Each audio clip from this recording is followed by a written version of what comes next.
She refused to issue a public apology for speaking truth and expressing her deeply held religious beliefs. Welcome to Freedom Alive. A recent poll found 64% of Maine residents oppose male athletes competing against girls. Yet Maine Representative Laurel Libby was censured for 3 months for simply sharing truth, biological truth. And her courage and conviction are inspiring. Representative Libby joins us to share how she has fought for the freedom to represent her constituents.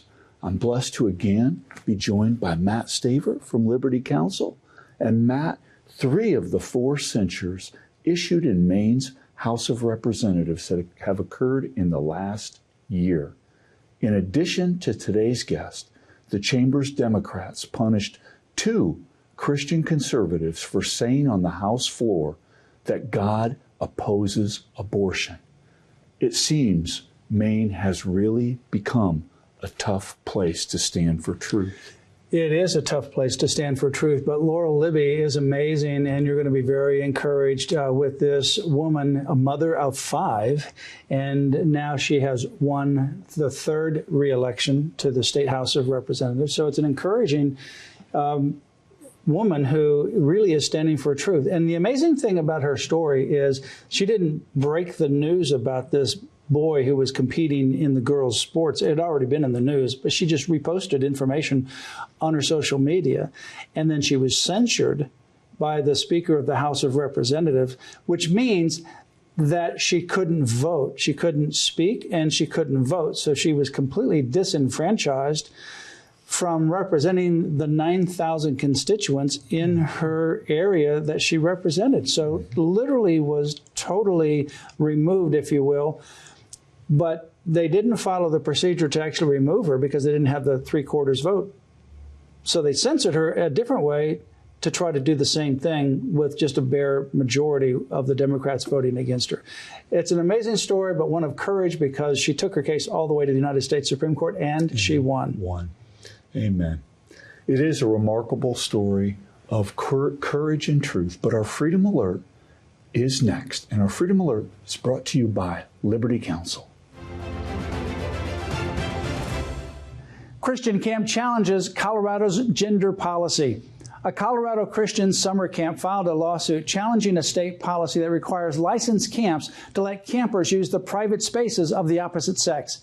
State regulators denied the camp's religious exemption request. That means the camp could lose its license and be shut down for not separating campers into single-sex designated facilities.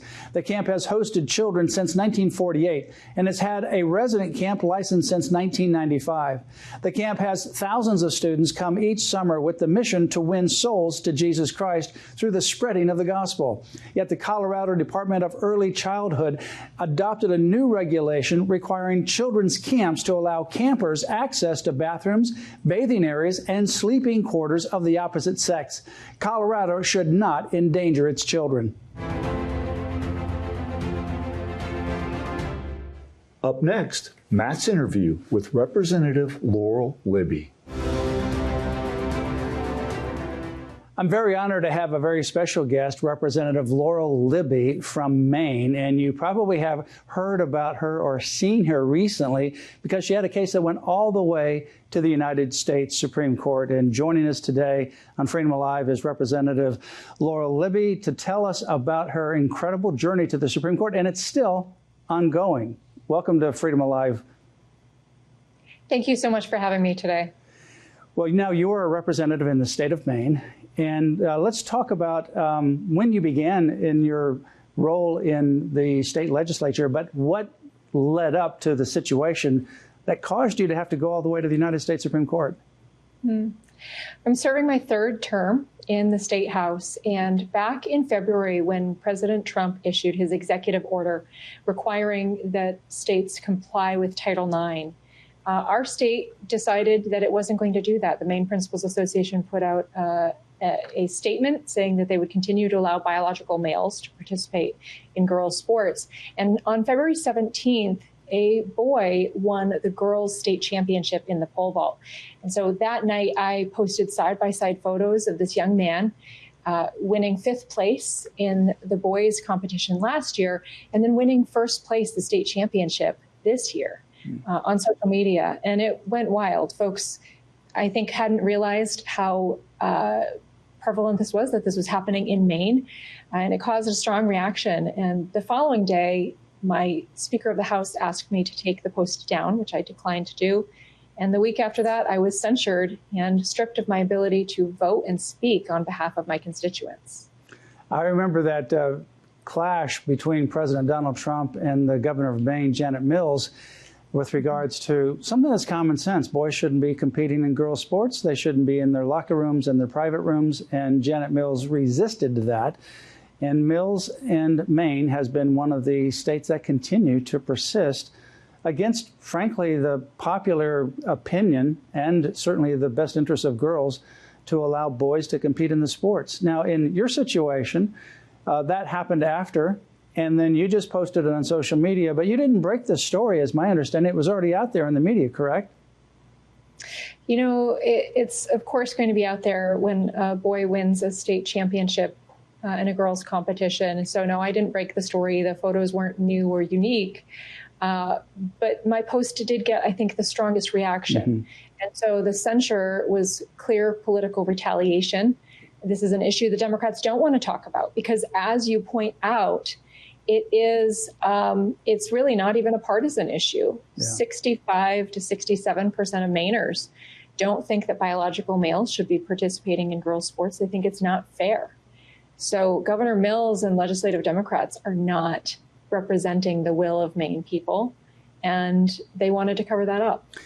And the reason I say you didn't break the story is that the identity of this person and the fact that this boy won was already known in the media. So it's not like you're revealing somebody's privacy or interfering with their private life. This was known, and then you posted it. And then you are told by the Speaker of the House to take it down. And when you refuse to take it down, what happens to you next?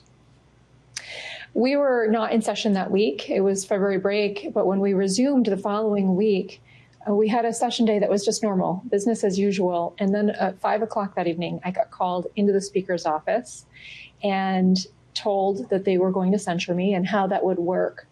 And that if I apologized, then the censure would not have the effect of me being stripped of my voice and vote. At that point, I told the Speaker that the meeting was over and that he would go down in history as the man who silenced a woman for speaking up for girls. And went into the House chamber and was censured and then spent 3 months unable to vote on behalf of my constituents. Now, in order to be censured, does that take a vote of the other members of the House of Representatives? The vote was party lines, 75 to 70. Republicans voted against the censure. Democrats and the 2 independents voted for the censure. And you know, an important distinction is that the Constitution outlines a provision to actually remove a sitting legislator from office, but it requires a 2/3 vote.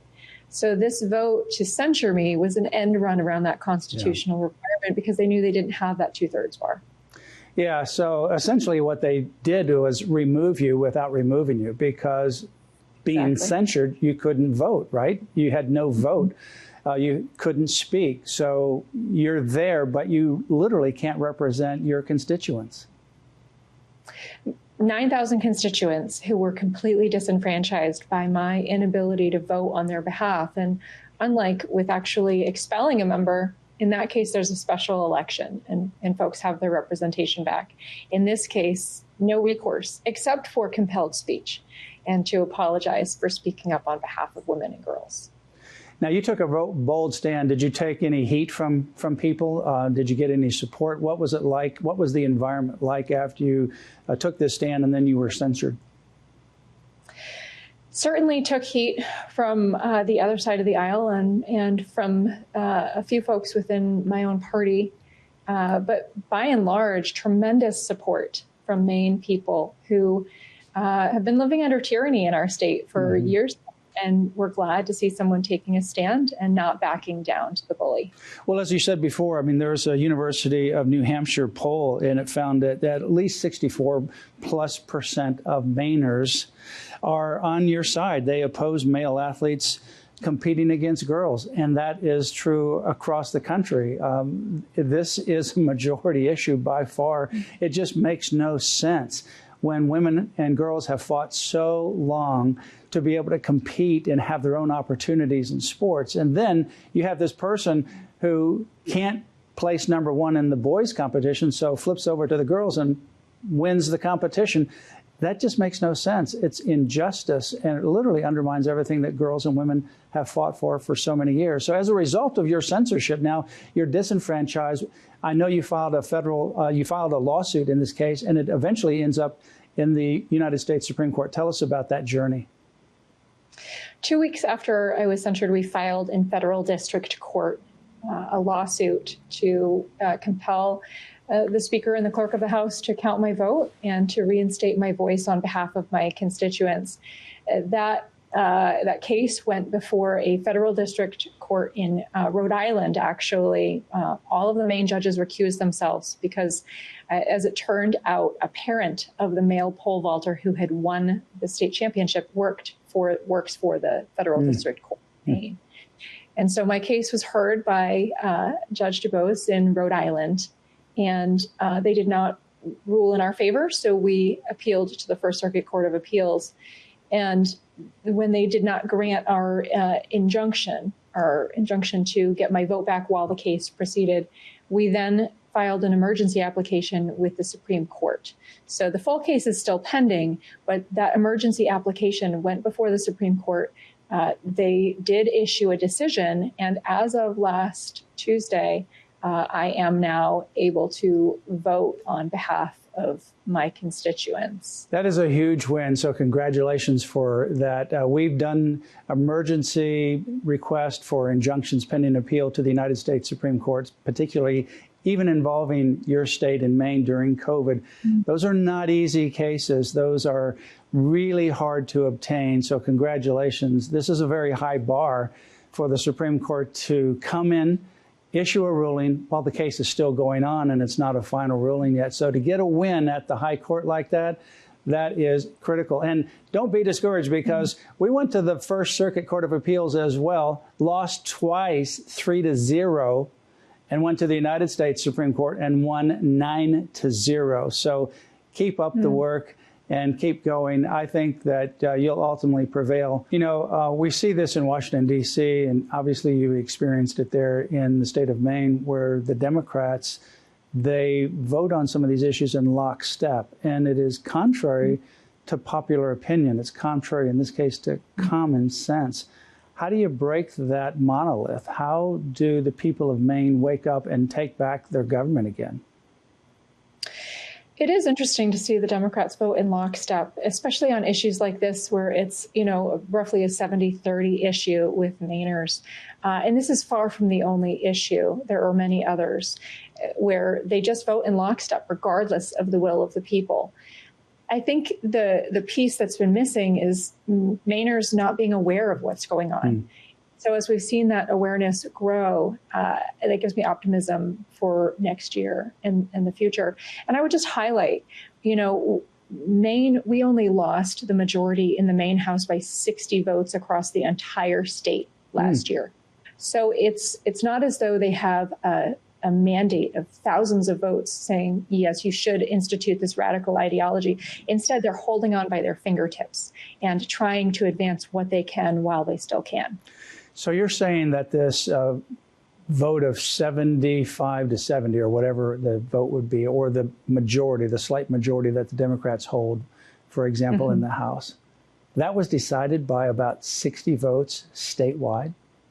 Correct.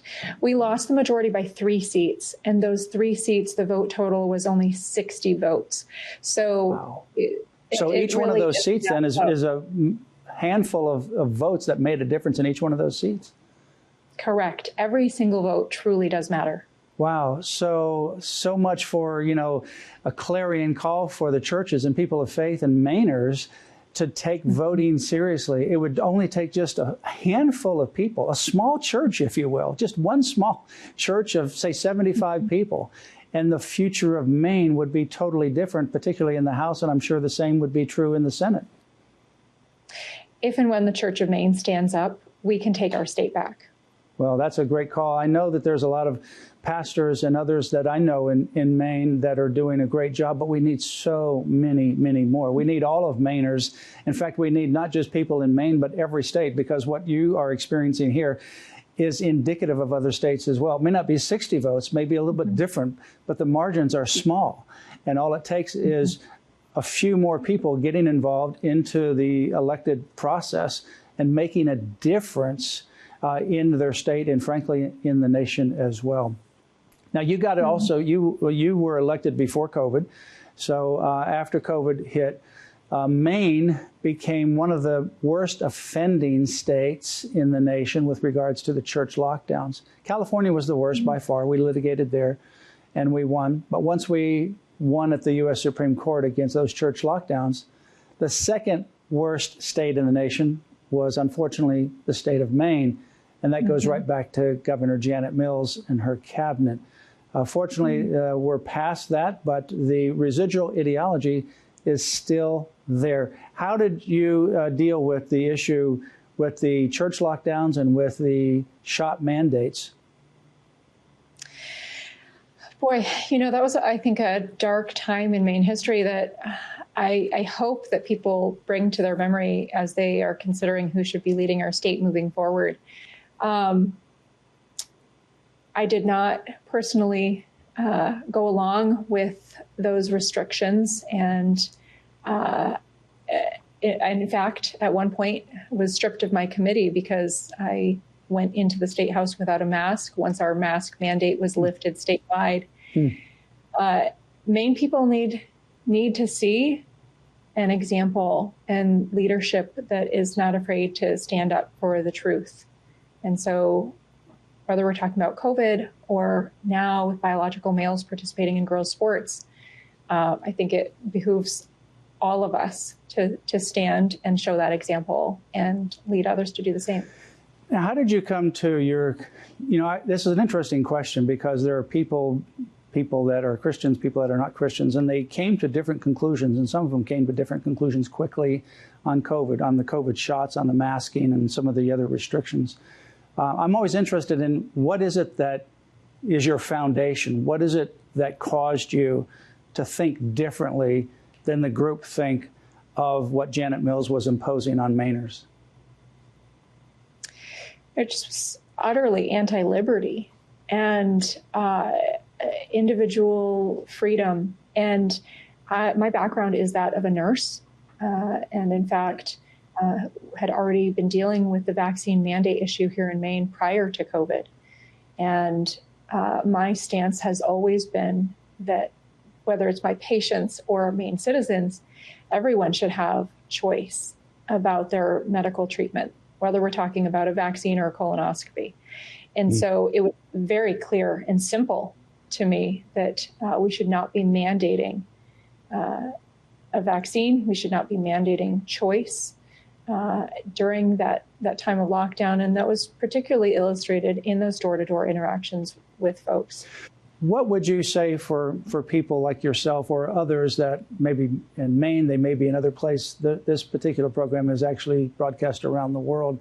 When they look out like you and they're seeing things not going the way that they should be going, what would you give them as advice to consider, whether it's running for politics or getting involved in some other way to change the community?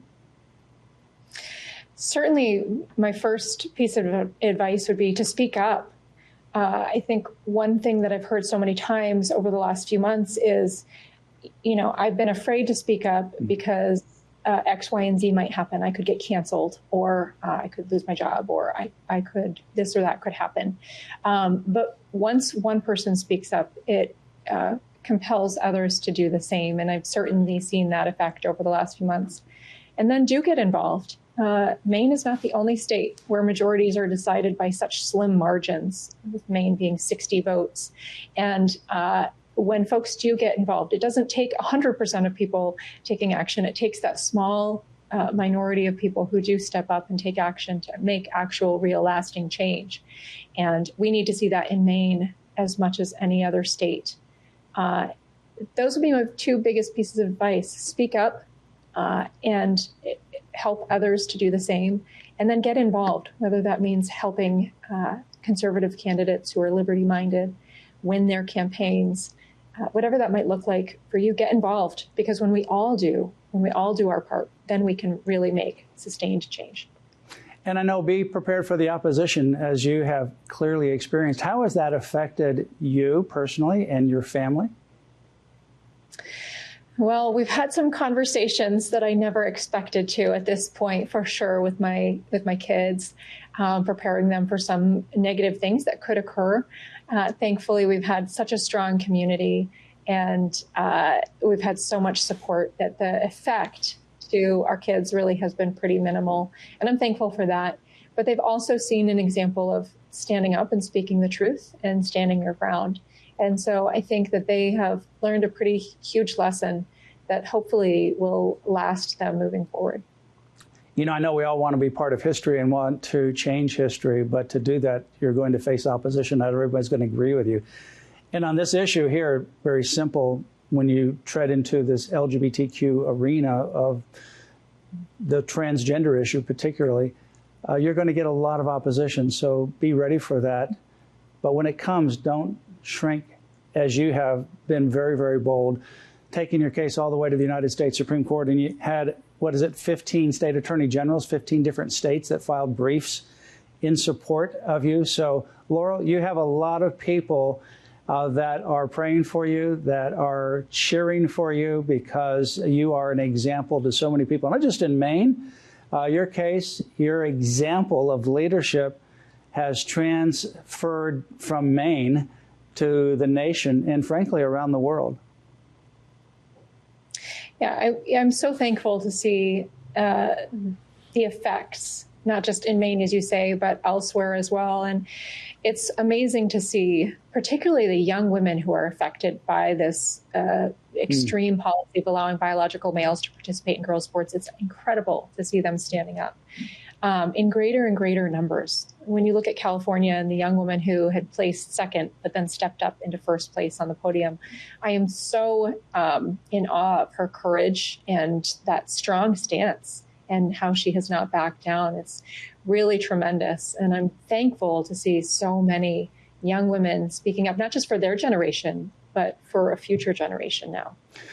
Well, and you're speaking up for them. You're also helping them to have a voice as well. And so many young girls are speaking up about the tragedies that they're facing. You know, when we've interviewed girl athletes from, really, really young elementary school, and they give so much, and their family gives so much to the sport. And when they get to the highest level in high school or even in college, and then this award, this achievement is literally taken away from them. It makes no sense. It's a tragedy.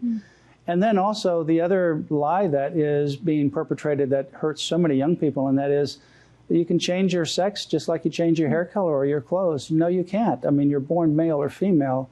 There's a difference. God made us uniquely different from one another.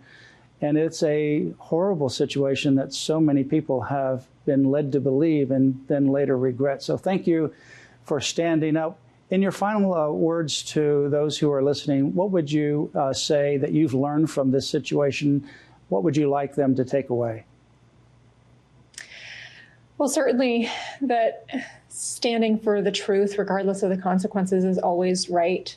And I think there were various times over the last few months where even folks that I consider wise counselors said, are you sure this is the right course?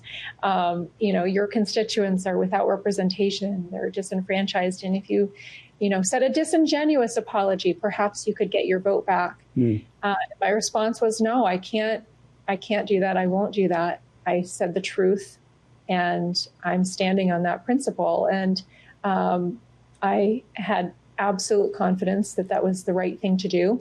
And I believe that still. And now have this example to look back on and say, that is the right thing in the future. and to be confident in that. Well, our guest is Laurel Libby. She's a state representative from Maine House District 90. And thank you so much for your courage. Thank you for your stand. God bless you in your continued representation, in your pursuit of God's calling, and also in your case and your incredible win at the United States Supreme Court. Thank you for joining us on Freedom Alive. Matt, we've talked about it so much on Freedom Alive, the importance of voting and how much a single vote counts. A stunning detail of this story is the 60 votes, right? I mean, the state of Maine, the House of Representatives, they literally, the Republicans lost their majority over three seats, a total of 60 votes. That's amazing. That's so if you look at the 3 seats, it's less than 60 votes apiece. It could be 20 votes, could be 10 votes in one, could be 35 votes in another. But a total of 60 votes made a difference in 3 different seats. All total, 60 votes combined for those 3 seats. All it took would be one church, a small church, making a difference and going out there and voting throughout the state of Maine, and you would have a completely different legislative makeup. Exactly. And instead of having her censured, she'd be able to continue to speak. I think, however, sometimes things happen like this that are intended for evil against you, like in Genesis 50, and God turns it around for good. And perhaps Laurel Libby is a wake-up call, not only to the Maine voters and constituents and people that live there, but to those around the country. Absolutely. The way she expressed it, right, for those watching around the country, if and when the church stands up, we can win our state back. Yeah. It's if and when. Exactly. And I like how she prefaced that. Not when, but if. And so that's a big if. And that if depends upon leadership. It depends upon pastors. It depends upon those that are leaders. But it also depends upon people that go to these churches. You have a big voice. You have a big vote. If your pastor and your leadership are not doing the right thing, encourage them to do the right thing. Find another church if not. But make sure that your church is active and it is transmitting biblical values that you believe and you speak and you hear on Sunday into the community every day of the week. We delight in bringing you stories like this. Representative Libby, a mother of 5, a wife, a nurse, and she looks at her state with her husband and decides to get involved and make a difference, and how she has made a difference on this issue. In closing, remember Psalms 25, verse 5, which says, "Guide me in your truth and teach me, for you are God, my Savior, and my hope is in you all day long."